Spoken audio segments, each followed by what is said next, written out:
வணக்கம். மலையாள படங்கள் நல்லா இருக்குது அப்படின்னு நியூஸ் வந்தால் அதை நான் பெருசாக எடுத்துக்கிறது இல்லை. அவங்க படங்கள் மோஸ்ட்லி நல்லா தான் இருக்கும். அட்லீஸ்ட் இங்கே ரிலீஸ் ஆகிற படங்கள் மோஸ்ட்லி நல்லா தான் இருக்குது. ஆனால் ஒரு சீக்வல் நல்லா இருக்குது அப்படின்னு நியூஸ் வரும்போது அதை எந்த லாங்குவேஜ்லேயும் சீக்வல் நல்லா இருக்கு நியூஸ் வந்தால் அது பெரிய ஆச்சரியமாக தான் இருக்கும். அப்படி தான் எனக்கு இருந்தது. ஏன்னா சீக்வல்னாலே அது பெரும்பாலும் ஒர்க் ஆகாதுங்கிற மாதிரியே நம்ம மைண்டில் ஃபிக்ஸ் ஆகிற அளவுக்கு அவ்வளோ சுமாரான சீக்வல்ஸையே நம்ம பார்த்துருக்கோம் அக்ராஸ் ஆல் லாங்குவேஜஸ். அதுதான் என்னுடைய ஆச்சரியத்துக்கு காரணம். இதுக்காகவே ஃபர்ஸ்ட் பார்ட்டை அவசரமாக பார்த்துட்டு இந்த செகண்ட் பார்ட்டை போய் பார்த்துட்டு வந்தேன். ஆல்ரெடி ரிலீஸ் ஆகிடுச்சு தான், லேட்டு தான், ஸ்டில் இந்த வாரம் வேறு ரிலீஸஸ் இல்லையா, அதனால் இந்த ரிவ்யூ நான் உங்களுக்கு சொல்கிறேன். கண்டிப்பாக நீங்கள் ஃபர்ஸ்ட் பார்ட் பார்த்துருந்தா தான் இந்த பார்ட் உங்களுக்கு சரியாக புரியும், ரசிக்கவும் முடியும். பலரும் சொன்ன அளவுக்கு இந்த படம் பயங்கர காமெடியாக இருந்துச்சா இல்லையா அப்படிங்கிறத சொல்கிறேன். நீங்கள் சப்ஸ்கிரைப் பண்ணலாம், சப்ஸ்கிரைப் பண்ணுங்கள். வீடியோ எப்படி இருக்குங்கிற கமெண்ட்டில் சொல்லுங்கள், லைக் பண்ணுங்கள், ஷேர் பண்ணுங்கள். விருப்பம் இருந்தால் மெம்பர்ஷிப்லேயும் ஜாயின் பண்ணுங்கள்.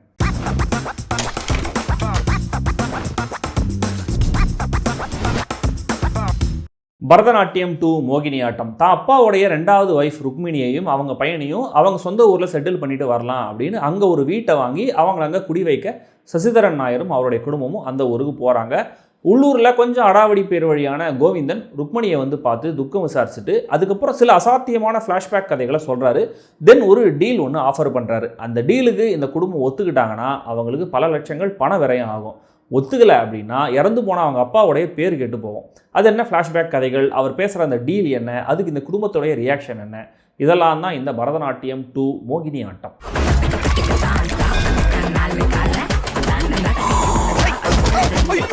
சீக்வல் தான், அதே செட் ஆஃப் கேரக்டர்ஸ் தான், அந்த ஸ்டோரியோடைய கண்டினியூட்டியும் இதில் இருக்குது. முதல் பார்ட்டுக்கான கால்பேக்ஸும் இருக்குது. ஸ்டில் இது டோட்டலாக வேறு ஒரு கதை.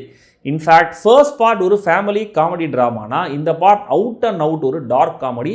லைட்டாக அப்பப்போ த்ரில்லர் மோடுக்கு போயிட்டு வராங்க. முதல் பார்ட் பார்க்காம குத்து மதிப்பாக இந்த பார்ட்டை நீங்கள் பார்த்து புரிஞ்சிக்க முடியும். ஆனால் அதை பார்த்துட்டு இதை பார்த்தா இன்னமும் கூட உங்களால் நல்லா என்ஜாய் பண்ண முடியும். ஸோ செம்ம ஸ்மார்ட்டாக இந்த சீக்வலை பொசிஷன் பண்ணியிருக்காரு, எழுதியிருக்காரு இயக்குனர் அண்ட் ரைட்டர் கிருஷ்ணதாஸ் முரளி. இந்த பார்ட்டில் வெல்கம் அடிஷன் சுராஜோடைய கோவிந்தன் அப்படிங்கிற கேரக்டர் தான். இந்த கேரக்டரைசேஷன் தர இம்பேக்ட் கடைசி சீன் வரைக்கும் இருக்கும். அப்படிப்பட்ட ஒரு கேரக்டரை இருக்கிற லிமிடேஷன்ஸில் பிச் பர்ஃபெக்டாக கொண்டு வந்திருக்காரு சுராஜ்.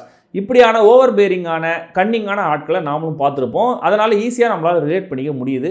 அவுட் அண்ட் அவுட் பயங்கரமாக வயிறு வலிக்க இந்த படம் என்னை சிரிக்க வச்சுதா அப்படின்னு கேட்டிங்கன்னா கண்டிப்பாக இல்லை. அதுக்கு முதல் காரணம் தியேட்டர் ரொம்ப காலியாக இருந்துச்சு அப்படிங்கிறது. அண்ட் இவங்க ஏற்றி விட்ட ஹைப் அளவுக்குலாம் எனக்கு இந்த படம் அவ்வளோ ஃபன்னியாகவும் தெரியல. பட் அந்த ஹைப்பையெல்லாம் ஒதுக்கி வச்சுட்டு பார்த்தா கண்டிப்பாக இது ஒரு ஃபன்னான படம். ஸ்மார்ட்டான ஒரிஜினலோட ஸ்பிரிட்டை கெடுக்காமல் இன்னும் பிரகாசமாக எரிய வச்சிருக்கிற ஒரு சீக்வல். இந்த ஒரு விஷயத்துக்காகவே இந்த படத்தை நான் ரெக்கமெண்ட் பண்ணுவேன். இந்த குடும்பம் புதுசாக போகிற இடத்துல அவங்கள தேடி எப்படி சிக்கல் வருது, அதுக்கும் பரதன் நாயர் எப்படி காரணமாக இருக்காரு, கோவிந்தன் கேரக்டர் சொல்கிற செம்மையான ஒரு கதை, அடுத்தடுத்து எதிர்பாராத விதமாக டெவலப் ஆகிற சிச்சுவேஷன்ஸ், இந்த புது லொக்கேஷன்லையும் சென்டர் கேரக்டர்ஸை அவங்க ஃபேமிலியை டார்ச்சர் பண்ணுற சுபாஷுங்கிற இன்னொரு கேரக்டர், இப்படி ஒரு ஹேப்பனிங்கான திரைக்கதையில் தொடர்ந்து என்டர்டெயின் பண்ணுறாங்க ரைட்டர்ஸ் கிருஷ்ணதாஸும் விஷ்ணு பிரதீப்பும். Suraj wife character, police character, Suraj கூடவே சுற்றிட்டு இருக்கிற அவருடைய 2 ஃப்ரெண்ட்ஸ்னு ஒவ்வொருத்தருமே ஒழுங்காக எழுதப்பட்ட கேரக்டர்ஸாக இருக்காங்க. நம்ப முடியாத டார்க் காமெடி சிச்சுவேஷன்ஸ் ஒவ்வொன்றையுமே நம்பும்படி ஸ்க்ரீனில் கொண்டு வந்ததும் இந்த படம் என்டர்டெய்னிங்காக இருக்க முக்கியமான காரணம்.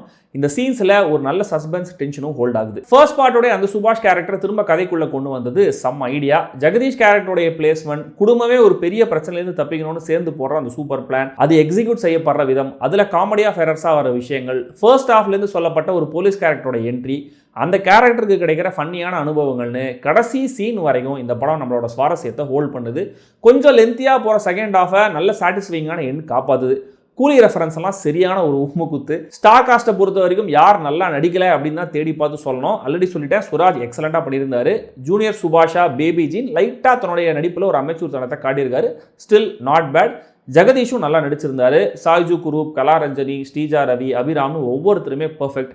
இந்த பார்ட்டோடைய மியூசிக் முதல் பார்ட்டோட பெட்டராக இருந்தது. ஒரு டெம்ப்ளேட்டில் தான் இருக்குது மியூசிக், பட் ஸ்டில் கேட்க நல்லா இருந்துச்சு. மொத்தத்தில் இந்த பரதநாட்டியம் 2 மோகினியாட்டம் ஃபர்ஸ்ட் பார்ட்டை விட பெட்டராக இருக்கிற ஒரு அபூர்வமான சீக்வல். ஹவுஸ்ஃபுல் க்ரௌடோட தியேட்டரில் பார்த்துருந்தா இன்னும் கூட கலாட்டாவான எக்ஸ்பீரியன்ஸாக இருந்திருக்கும்னு நினைக்கிறேன். ஸ்டில் கண்டிப்பாக இது ஒரு ஃபன்னான படம். பாருங்கள், சென்னையில் சப்டைட்டில்ஸோடவே ஓடுது. ஃபேமிலியோடவே பார்க்கலாம்.